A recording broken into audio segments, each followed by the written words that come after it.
Can I get a round of applause again, please? Also, happy, true, heavenly Parents Day. It's a tongue twister for me. But, yeah, we had it on Friday night, and it was pretty cool. It was, truncated. That was the word of the day yesterday. We had Leaders Initiative yesterday at NC State, and that was also amazing as well. I hope you had a wonderful week. It snowed on Tuesday night. I'm pretty sure that was pretty tough, 3 inches. I made so in the south, but I hope everyone's okay.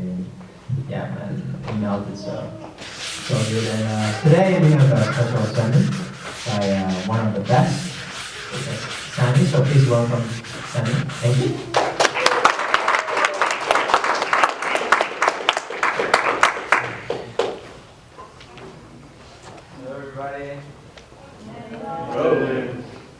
Part of why I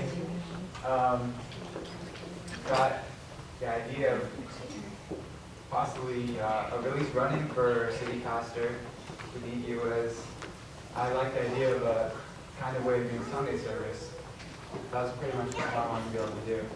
So John was generous enough to let me give it a shot, see how it goes.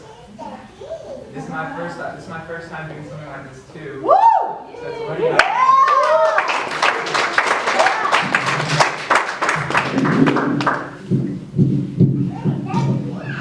I was just playing. So kind of my intention, what I wanted to do, was to find a way to connect Father's words to all the other cool stuff going on in the world. Because a lot of people are coming up with really cool ideas, doing really cool things, have really inspirational and powerful messages. And they're great and all, and I really like watching those kind of videos. But ultimately what's really important for me is how that connects to kind of something deeper. And I had the idea of, okay, we could watch cool videos in church, it'd be more engaging, more motivational, more inspiring, a little more entertaining. But ultimately it's like, I didn't feel that was the purpose of church. So I wanted to be able to combine those things. And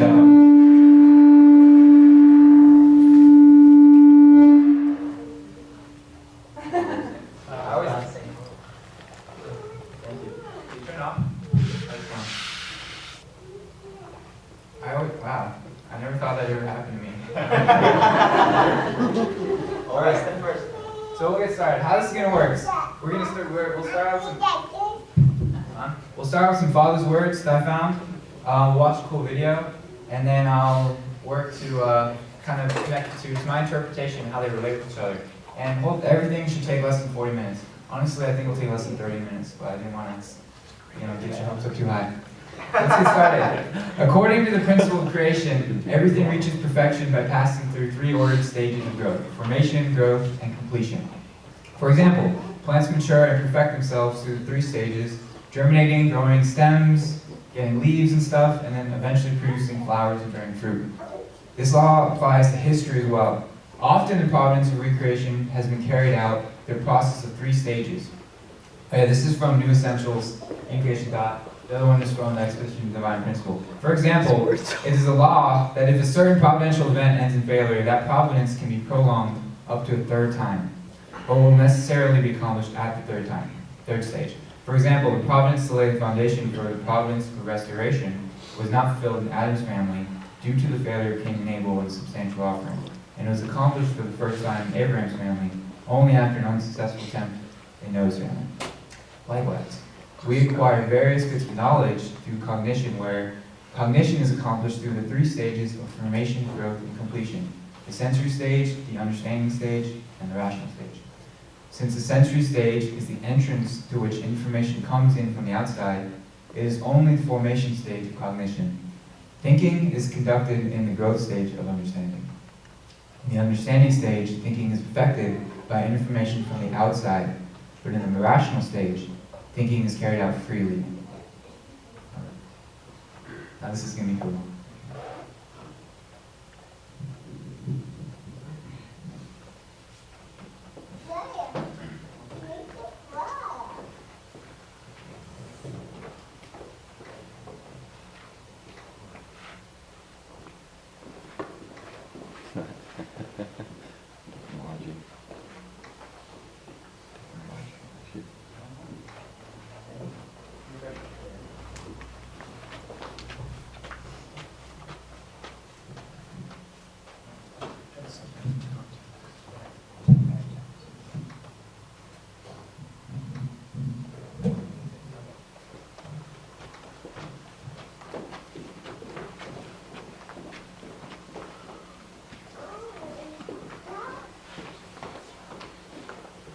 explain when others are able to achieve things that seem to defy all of the assumptions? For example, how do you explain when things don't go as we assume? Or better, how do you explain when others are able to achieve things that seem to defy all of the assumptions? For example, why is Apple so innovative? Year after year after year after year, they're more innovative than all their competition. And yet, they're just a computer company. They're just like everyone else. They have the same access to the same talent, the same agencies, the same consultants, the same media. Then why is it that they seem to have something different? Why is it that Martin Luther King led the civil rights movement? He wasn't the only man who suffered in a pre-civil rights America, and he certainly wasn't the only great orator of the day. Why him? And why is it that the Wright brothers were able to figure out controlled powered manned flight when there were certainly other teams who were better qualified, better funded, and they didn't achieve powered manned flight? The Wright brothers beat them to it. There's something else at play here. About 3.5 years ago, I made a discovery. And this discovery profoundly changed my view on how I thought the world worked, and it even profoundly changed the way in which I operate in it. As it turns out, there's a pattern. As it turns out, all the great and inspiring leaders and organizations in the world, whether it's Apple or Martin Luther King or the Wright brothers, they all think, act, and communicate the exact same way, and it's the complete opposite to everyone else. All I did was codify it. And it's probably the world's simplest idea. I call it the golden circle.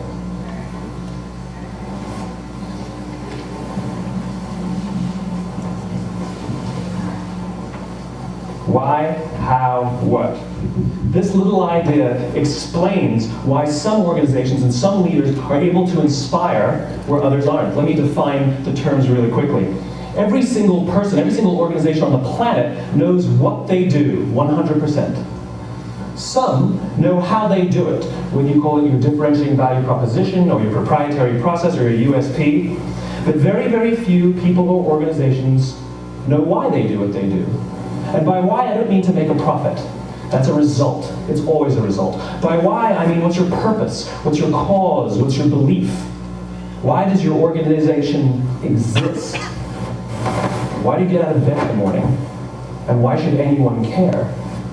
Well, as a result, the way we think, the way we act, the way we communicate is from the outside in. It's obvious. We go from the clearest thing to the fuzziest thing. But the inspired leaders and the inspired organizations, regardless of their size, regardless of their industry, all think, act, and communicate from the inside out. Let me give you an example. I use Apple because they're easy to understand and everybody gets it. If Apple were like everyone else, a marketing message from them might sound like this. We make great computers. They're beautifully designed, simple to use, and user-friendly. Want to buy one? And that's how most of us communicate. That's how most marketing is done, that's how most sales is done, and that's how most of us communicate interpersonally. We say what we do, we say how we're different or how we're better, and we expect some sort of behavior, a purchase, a vote, something like that. Here's our new law firm. We have the best lawyers with the biggest clients. We always perform for our clients, do business with us. Here's our new car. It gets great gas mileage. It has leather seats. Buy our car. But it's uninspiring. Here's how Apple actually communicates. Everything we do, we believe in challenging the status quo. We believe in thinking differently. The way we challenge the status quo is by making our products beautifully designed, simple to use, and user-friendly. We just happen to make great computers. Want to buy one? Totally different, right? You're ready to buy a computer from me. All I did was reverse the order of the information. What it proves to us is that people don't buy what you do, people buy why you do it. People don't buy what you do, they buy why you do it. This explains why every single person in this room is perfectly comfortable buying a computer from Apple. But we're also perfectly comfortable buying an MP3 player from Apple, or a phone from Apple, or a DVR from Apple. But as I said before, Apple's just a computer company. There's nothing that distinguishes them structurally from any of their competitors. Their competitors are all equally qualified to make all of these products. In fact, they tried. A few years ago, Gateway came out with flat screen TVs. They're eminently qualified to make flat screen TVs. They've been making flat screen monitors for years. Nobody bought one. And Dell came out with MP3 players and PDAs. And they make great quality products, and they can make perfectly well-designed products, and nobody bought one. In fact, talking about it now, we can't even imagine buying an MP3 player from Dell. Why would you buy an MP3 player from a computer company? But we do it every day. People don't buy what you do, they buy why you do it. The goal is not to do business with everybody who needs what you have. The goal is to do business with people who believe what you believe. Here's the best part. None of what I'm telling you is my opinion. It's all grounded in the tenets of biology, not psychology, biology. If you look at a cross-section of the human brain, looking from the top down, what you see is the human brain is actually broken into 3 major components that correlate perfectly with the golden circle. Our newest brain, our Homo sapien brain, our neocortex, corresponds with the what level. The neocortex is responsible for all of our rational and analytical thought and Langley. Followed him around everywhere, and everyone was rooting for Langley. And how come we've never heard of Samuel Pierpont Langley? A few hundred miles away in Dayton, Ohio, Orville and Wilbur Wright. They had none. Followed him around everywhere, and everyone was rooting for Langley. And how come we've never heard of Samuel Pierpont Langley? A few hundred miles away in Dayton, Ohio, Orville and Wilbur Wright. They had none. Much hope also created some kind of insight into a little more of how these 3 stages of growth define our lives. And what anything we want to accomplish, really starting from the bottom. Now we're getting Just really creating that foundation, really going through this process of growing in a natural way. Thank you very much.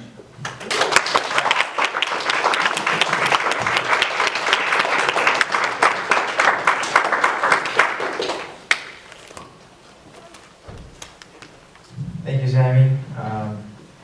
It's always, I think, when someone's a great speaker, when the things he's saying goes into your ears and into your brain in a very smooth way. And I think that was the case with Sammy. I think you took great courses in college as well. And also, it's also from Sammy as a person. It has to come from who he is and the character, his character, and it's also his skills. So it's great to have someone like Sammy to speak because it's so much easier to understand, and also how the PowerPoint structure is really easy to digest. And if you're a listener, it's always nice when something is understandable, and that takes a lot of work because the presenter has a lot of ideas, and they might be dense. And the best presenter is when he tries to include everybody, so that all the people from different ages can understand. So I think that was really awesome. And also, some of the points are great. The video is very inspirational, and I think some of the first gen might be, in terms of technology, rather have those old phones, rotary phones. But in terms of life, I do believe the first gen, like Sam said, was the innovators, the first 2.5% in front of the curve, because the work of first gen was really, and then based on True Father and True Family, was so advanced. So I do think that we are, like, the lives of first gen are very inspirational, and I hope that we can somehow ourselves be inspirational to the new generation as well, because the world is constantly changing. So hopefully we can continue being inspirational. It's gonna be hard, but I think we can do it. And yeah, it'll be awesome if I can talk like Sammy or the guy from the video, but that takes a lot of skill, so it'll take a lot to learn. But thank you for the PowerPoint, and I hope we all learned something with that as well. Yeah, if you could take a minute or two, talk with your neighbor what you learned today or what you felt. So yeah, 1 minute or 2 minutes. Thank you. Okay, thank you very much. Let's give Sammy a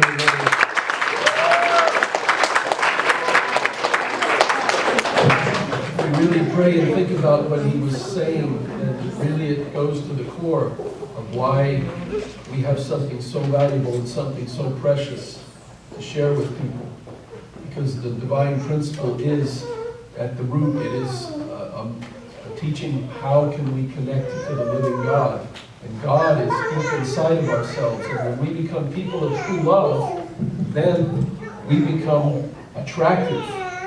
People are drawn to us, and people are happy to be around us, and they want to be with us because they feel, they sense something is special, something is different.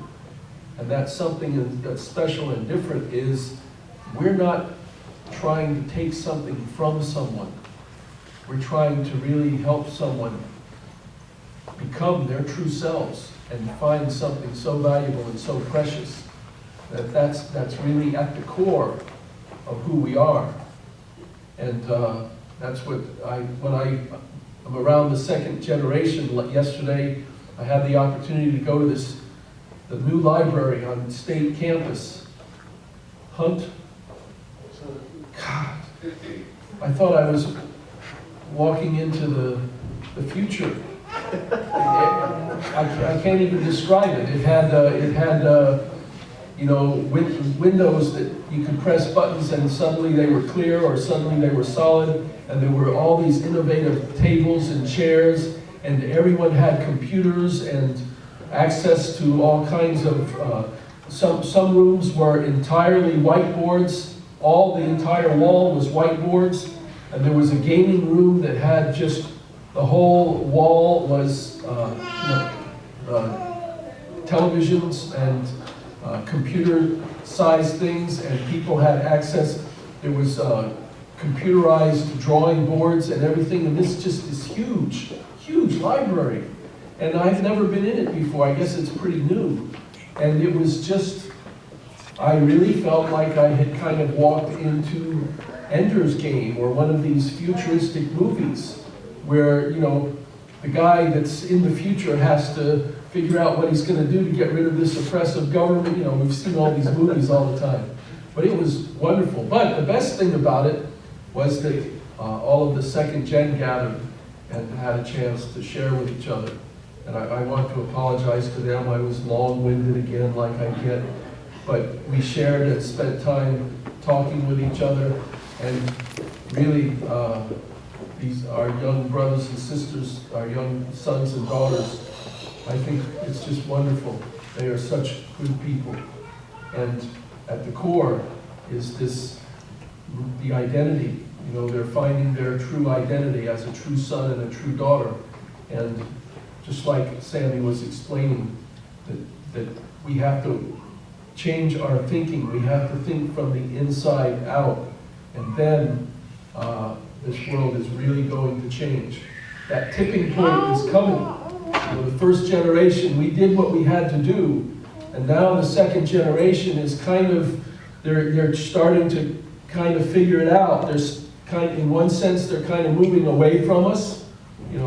Children move away from their parents, sometimes for the better, sometimes for the worse. But ultimately, if our hearts are connected, if we really love our children unconditionally, then they will never go too far away.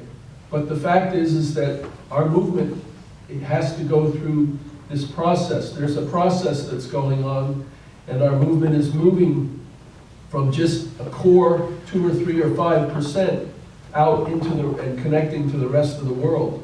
So it's a wonderful thing. And even just one small bit of information, I don't know, did anybody happen to watch Saturday Night Live last night?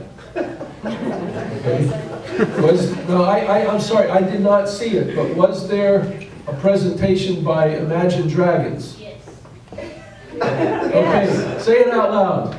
Oh, there are at least 2 church members playing in the string accompaniment, like Me Too Hunter and Southern Girl, with like majors and violin. It was really cool. Just for the second song, you could see like Me Too. She used to play for a long time. You could see her like really well behind the song. What happened is David Eaton, does everyone know the name David Eaton? Yes. He was the conductor of the New York City Symphony.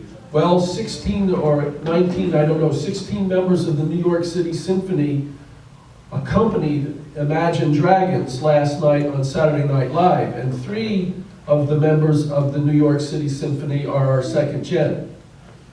So, and so this is, you know, seeds are planted and relationships are made, and when, you know, this is taking place on many, many different levels and many different scales. So let us really pray and really think, how can we who are here, who are this like 2.5